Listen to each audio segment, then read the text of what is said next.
Hi, hi.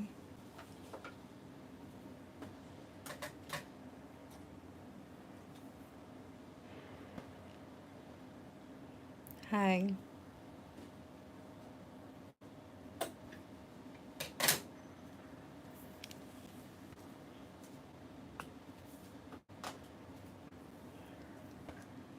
Doing some printing for school keychain.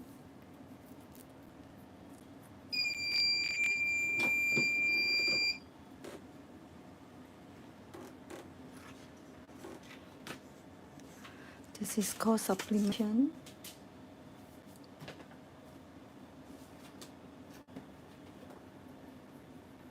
Oops. To reprint.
fillet o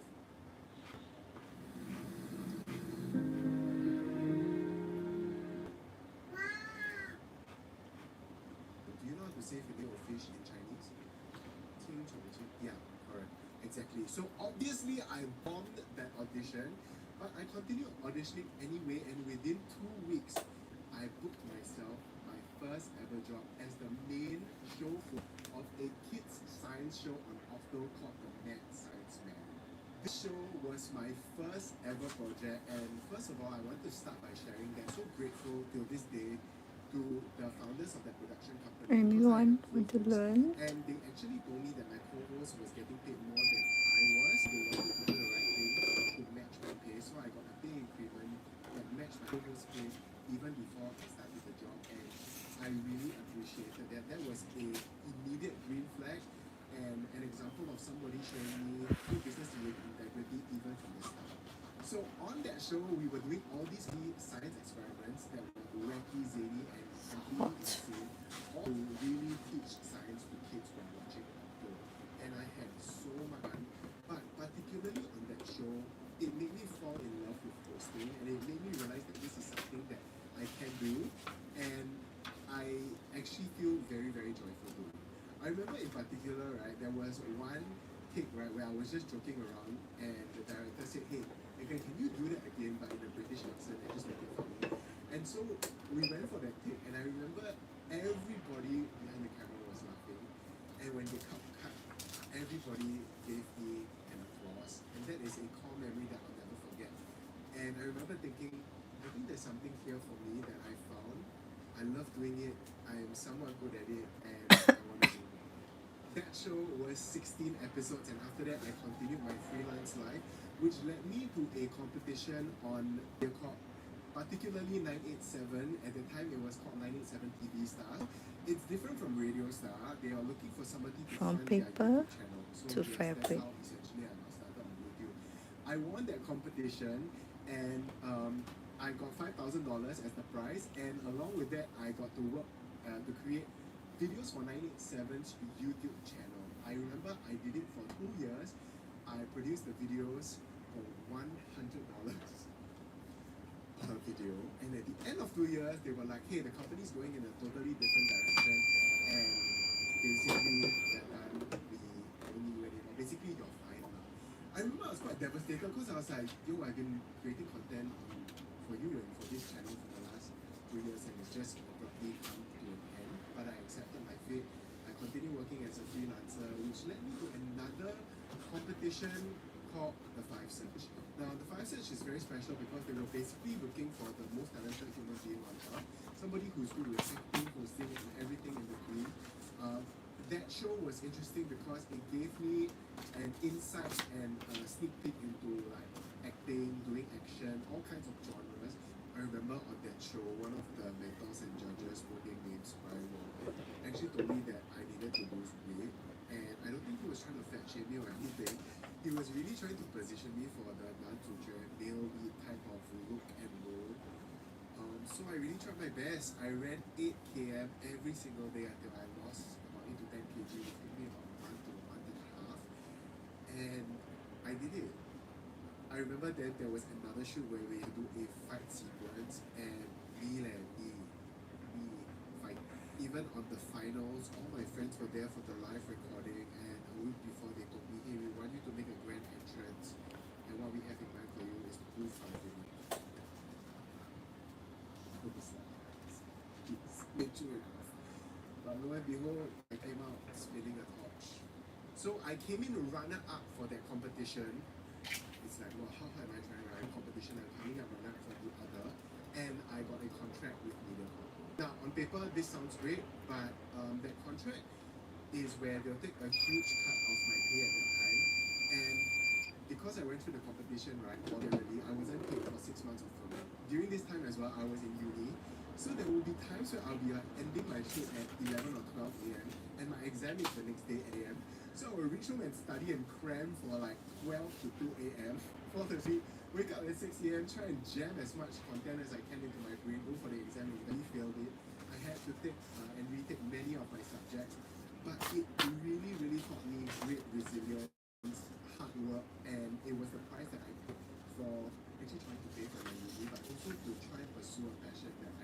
So MediaCorp started and ended quite quickly for me. I remember I went for a meeting with the head of artist management, and because I was a new artist and I was completely broke, I was very nervous. So I was stumbling over my words, and I will never forget her response to me till this day. She said, "Next time, before you come into my office, think about what you want to say instead of wasting my time stumbling over your words."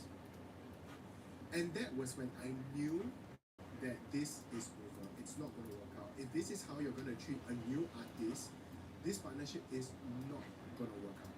And not to mention, you are in the contract, you are taking like a lot of cut from me without even so much as taking a profile picture of me.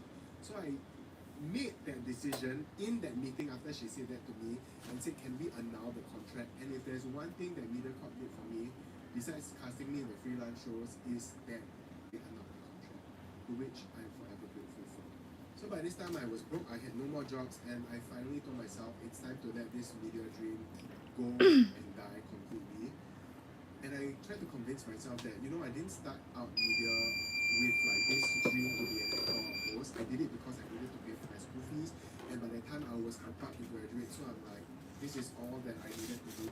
But I actually cried for like almost a month because I really loved doing it. And it felt like I was saying goodbye to something that I was good at, something that I loved doing. But lo and behold, guess who I met and became friends with lately? Of course, Dikosh. Yes, he was a DJ at 987 FM. And so he called me one day and said, hey, Night Owl Cinematics is looking for a full host. And by this time, I obviously had given up. I could just go for the full. So I showed up on Night Owl Cinematics as a fan, and then that was kind of my audition to see if I could be a host. And then we got thinking.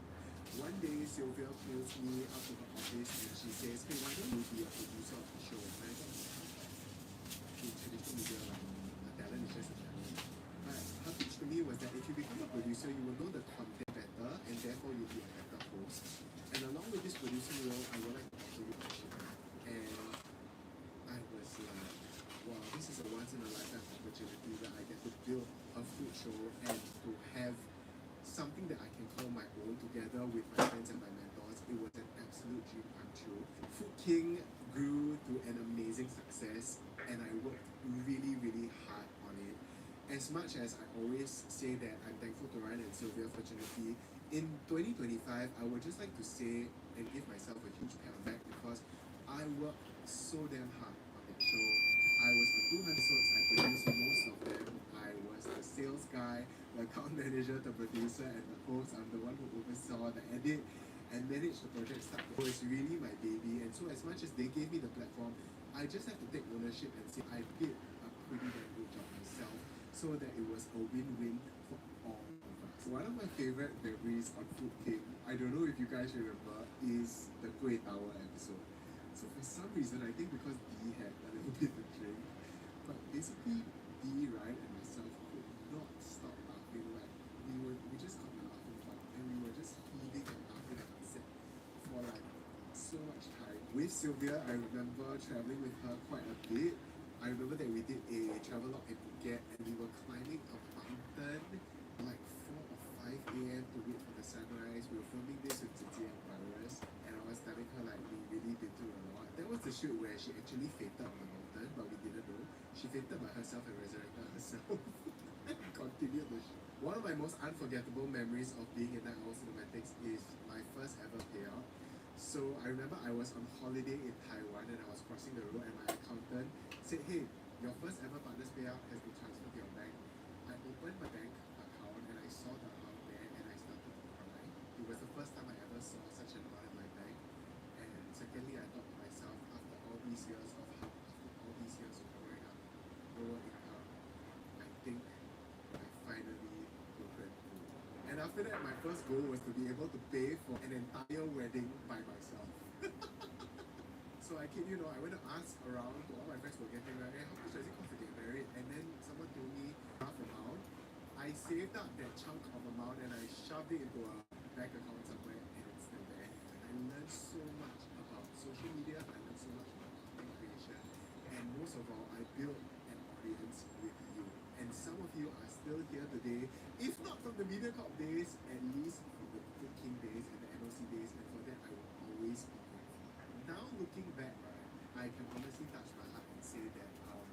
will choose to remember the best of our times together and build on the foundation in which they have been.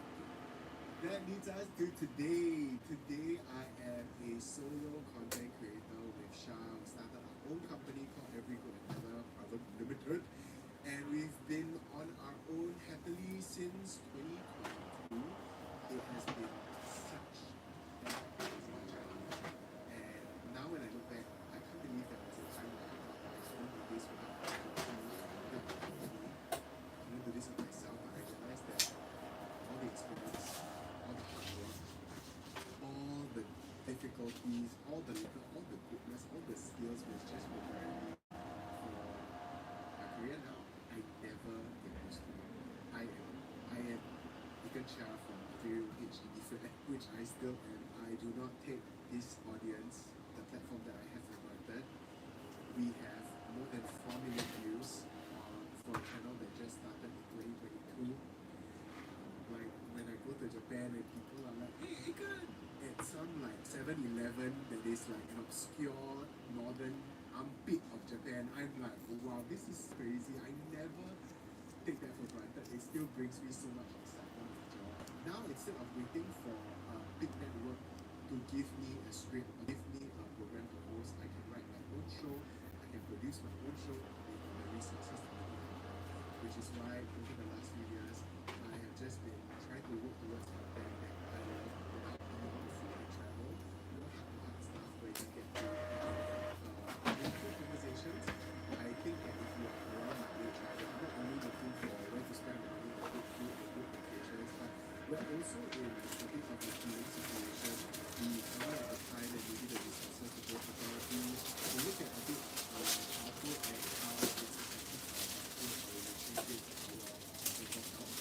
And I think that's very important conversations and I would really like to say from the bottom of my heart, thank you so much for allowing me to be more than just a food and travel creator. Before I end the video, I have got some great news for you. No, I'm not getting married, but my team and I have one behind the scenes to bring you a brand new food show. Yes, they filmed in Singapore, and that will be coming up very soon, along with our interview content. So all of this and more, I could not do it without your support. Thank you for journeying with me. Thank you for watching this video, and I will catch you on the next one.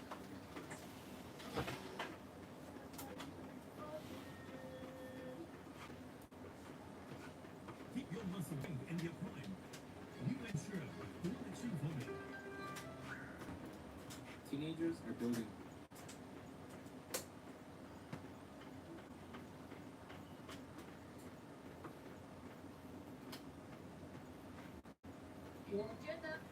我觉得没钱就不要生小孩。连基本的，比如讲奶粉啊、那天啊，连基本的都provide不到给他们的话，我就劝你们真的不要生了。你生他出来，你是不是让他受苦呢？如果是这样子的话，小孩子真的是很可爱，很可爱的，或者是自己生的啦，参加过那种小孩子的学校的 graduation 的考试，然后我就看到我的儿子在台上，他们有表演什么之类的，然后也就会那种感触，很感动，就是怎么我生出来的一块肉，在台上动来动去这样，然后还有那些陆续的毕业生啊，也在台上唱 You Raise Me Up，然后我就觉得好感动，你会觉得人间是幸福。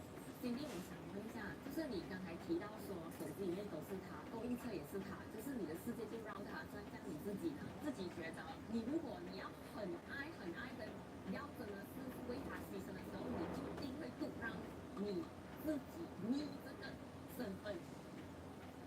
十视频由 Bus App 荣誉呈现，让 Bus App 成为我们与家人沟通的必备桥梁。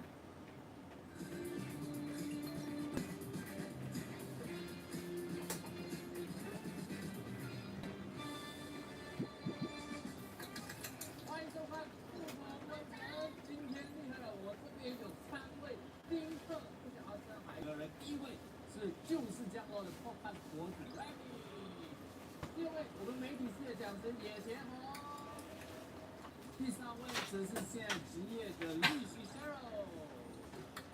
那我刚刚讲的是非常爱的孩子，他们都跟首先有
年跟他们每天打斗，可能是生过才会害怕。那个是之前我就没有喜欢，哦，就是在我生之前，所以我就讲我一定不要当老师。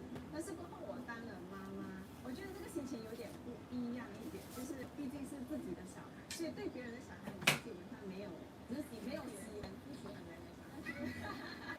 明白，自己的小孩我觉得是又爱又恨啊。我觉得当过父母的都会有这种心情，因为他们生的时候，特别是新生儿，你照料他们的过程当中，就是哭什么哭，这我不是很常听那些妈妈说，为什么自己的小孩哭到床头啊那里？阿咪，塞不去身。对，就是你会经历这个很的过程，但是当他们睡着的时候，你会觉得啊，世界上怎么会有这么可爱的小天使？睡着的时候，睡着了。但是你在照顾这个过程当中，你就不断的经历那个喂奶啊、塞奶啊，然后一直哄睡啊，这个无限循环里面，在这个过程里面，我觉得是那个疲劳，让一个父母会觉得哦，这个小孩怎么这么可恶？但是可恶的时候，他又很可爱哦，所以是一个很特别、很不一样的感受来的。Hey, bye. Show you the final work later. Next round. Finish printing. This is the artwork I drew. It will be a keychain. 然后有一些就是很潮很乱，没有道理可以讲。所以其实我觉得是因小孩而异的时候，这样如果我盯课程的话，我个人就觉得好像赌博这样大开小哦。但如果你要我开出来，哦，我喜欢我开出来。Bye bye. 喜欢就要听一辈子。对啊，我就觉得这个就很影响。 See you later. 我是喜欢小孩的，我也曾经